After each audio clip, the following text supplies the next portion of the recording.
Abbiamo trovato l'intesa in tempi molto brevi, tutti gli organizzatori si sono messi a disposizione per garantire la giusta distanza da ogni singolo evento e questo serve chiaramente per arrivare a una partecipazione condivisa di tutte le gare. Il clou logicamente è il Mondiale Rally che è stato riconfermato in Sardegna, sarà ad Olbia come il centro nevralgico dal 6 all'8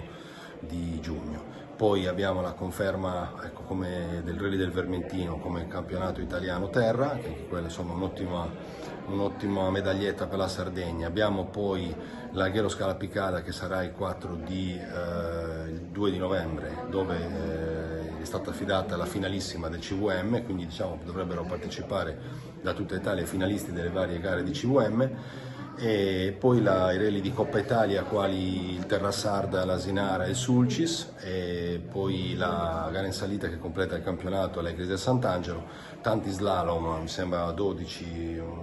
sono inseriti a calendario che partono da Teulada fino ad arrivare a Osilo, passando da Dorgali, Bono, insomma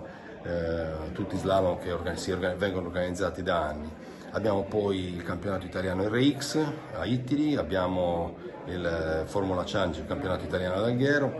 e la Baia delle Ninfe, anche quella riconfermata gara di campionato italiano di regolarità. Quindi diciamo un campionato ricco, impegnativo, e per questo cercheremo di lavorare per formare ufficiali di gara, per cercare di garantire sempre agli organizzatori il massimo supporto da parte dell'Automobile Club. I ragazzi di Cuglieri, capitanati insomma da Raffaele Campos, hanno insistito e voluto fortemente questa gara, li aiuteremo per realizzare la manifestazione, e fa piacere perché ritorna in una zona dove comunque la passione per il motorsport è sempre stata forte, quindi ritorna un evento importante come lo slalom di Cuglieri.